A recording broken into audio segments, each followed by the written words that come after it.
Shalom, Israel, Shalom. First and foremost, as always, I love to give all praise, all honor, and all glory unto Yahweh, Bahashem, Yahweh Shai, Bahashem, Rakah Kodash.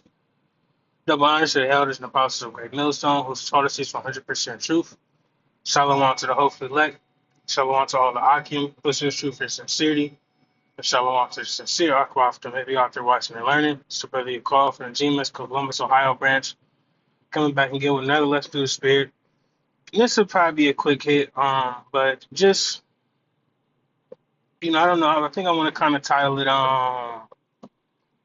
let's see, going into examining yourself, but some of the steps to making a change, you know, and with that, you got to check yourself, you know, it's a process when it comes to, changing things in your life that, that needs to be changed, things that have been holding you back, you know, and in that, you got to dig deep down in yourself and look at yourself and say, well, see, and I was gonna do this the other way around, but let me go here because well, no, I got it. So how I'm gonna do it is I'm gonna go here. Let me start here. Lamentations 3 and verse 40. It says, "Let us search and try our ways and turn again to the Most High, to the Lord." See, to Yahweh Shem Yahweh Shai. You see, so when it comes to changing, you got to look at yourself and say, what is wrong with me, right? Where have I been going off? What are things that I do or ways that I lead my life? And how is it wrong? How is it hindering me from being the best version of myself? Okay, what's getting in the way, right? Because we all have something, all right, in our lives. Salakia, a second. We all have something in our lives that, you know, is holding us back from just being better in any sense. All right, it could be through the spirit, and your physical, because at the end of the day, while this flesh is corrupt and we don't, hold this flesh to a high regard, it is important for us to take care of ourselves. All right, because we can't fill ourselves with a bunch of poison and everything like that because that will affect our walk in the truth. It will affect the way we serve the Lord.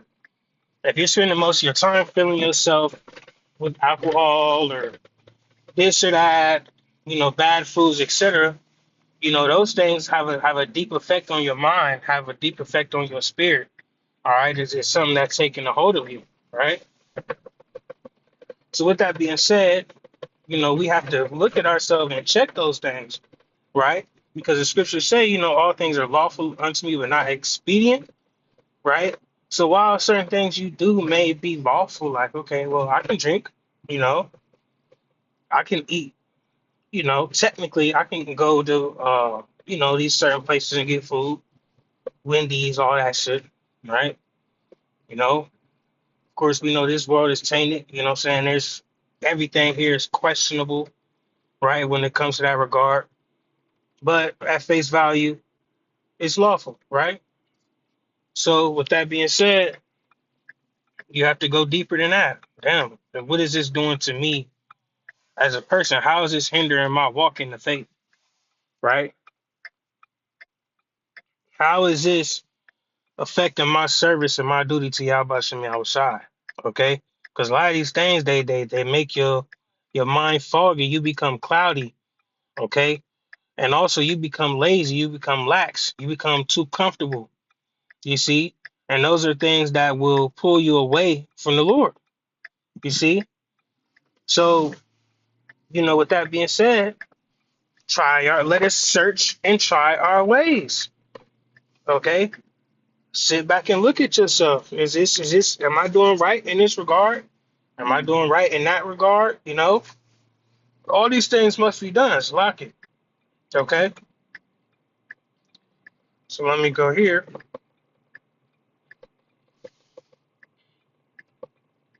Galatians, yep, 6:4. It says, but let every man, hold on, wait.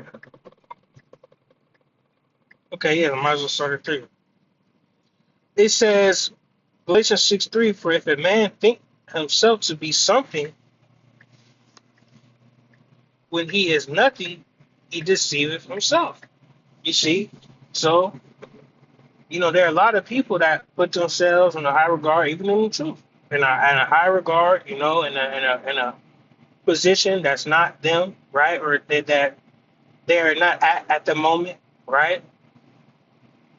The whole time you still got a bunch of things that you got to work on that you haven't checked within yourself. But you put yourself on a pedestal and you see that has destroyed a lot of men. All right. Al-Azhar, for a perfect example, putting yourself in a high lofty position, okay, when you didn't even check yourself. You didn't look at yourself and say, damn, I got to really change these things, man. You know, I'm messed up in these regards. Okay. And that's why being humble is so important. Being able to look at yourself and criticize yourself, and also being able to receive criticism.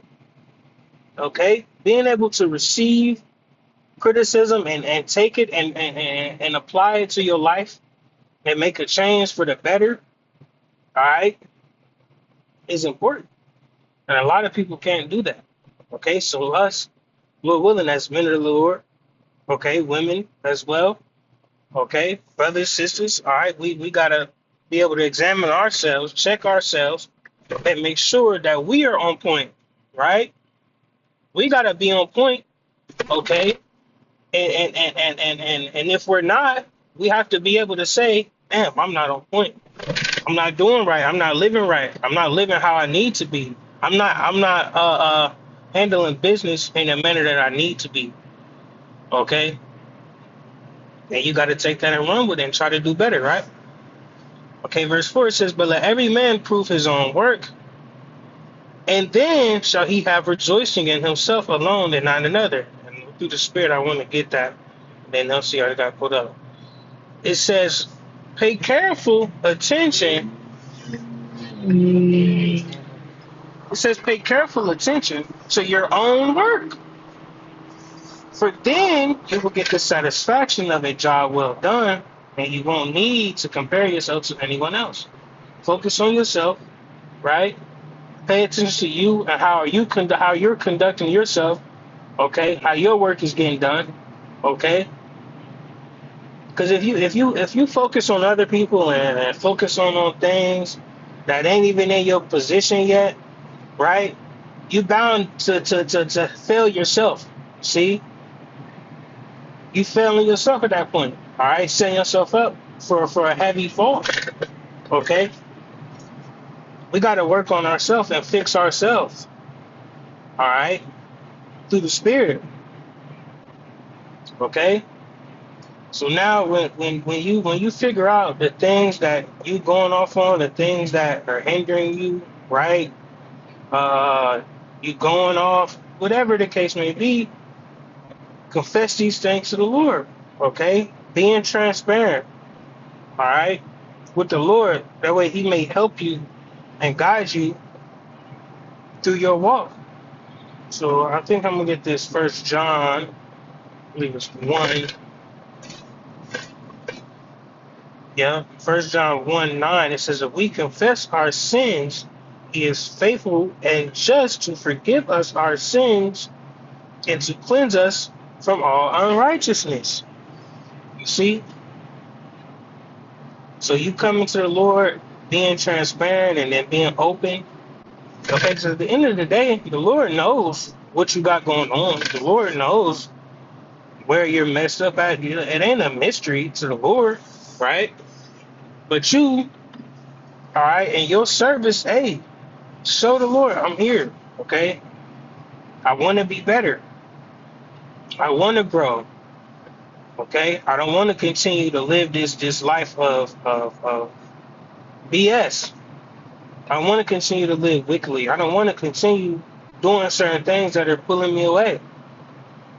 Okay? And these are the things. These are these things that I need help with. These are the things that I need to X out of my life. All right. Plead to the Lord, beg the Lord, let him know that you need him. All right. See? And it's all just showing the Lord, that you're there. All right. Because in the end of the day, the Lord knows what you need, what you want. All right. But you got to show that. You got to show him. Okay. You got to show the Lord something, man. Giving him all the honor and all the glory. See? And I'm gonna end it with this. Uh,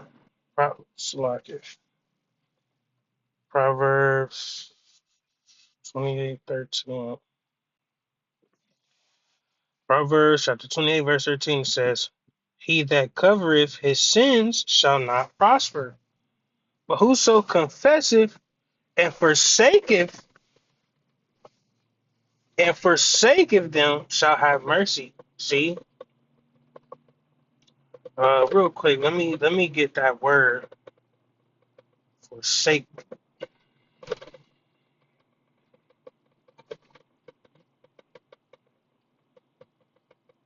Abandon. Hmm. Abandon someone or something. See, so what it's saying. Whoso confesseth and forsaketh. So you confess to the Lord, and then you do your best to turn your back on them ways, man. And it's not easy. It's not easy. All right. The scriptures speak about a just man falleth 7 times. You see, but you got to get back up and keep fighting to put these certain ways behind you. All right, because those things are going to be what get in the way of you and your service and your ultimately your salvation. Okay, we don't want to lose that. You see, that's not something you want to lose. That's not something that you want to happen to you. You don't want to be condemned with this world. All right, that's going to be a heavy burden, man. All right, and you're gonna feel every bit of it, man. So we have to evaluate ourselves and do our best to make a change. It's not gonna be easy. We're not gonna be perfect. All right, we don't change. We're not gonna change overnight. It takes time. It takes effort. It takes work. All right, and you got to start somewhere. We can't continue to procrastinate.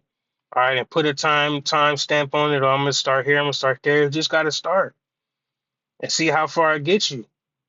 And sometimes you got to start again and start again and start again. But you keep getting up and you keep fighting. Show the Lord the effort. Show the Lord your faith. All right. Show the Lord your love and show the Lord your fear. All right. Because that fear will drive you to be better. That fear will drive you to pull away from the things that are making you less.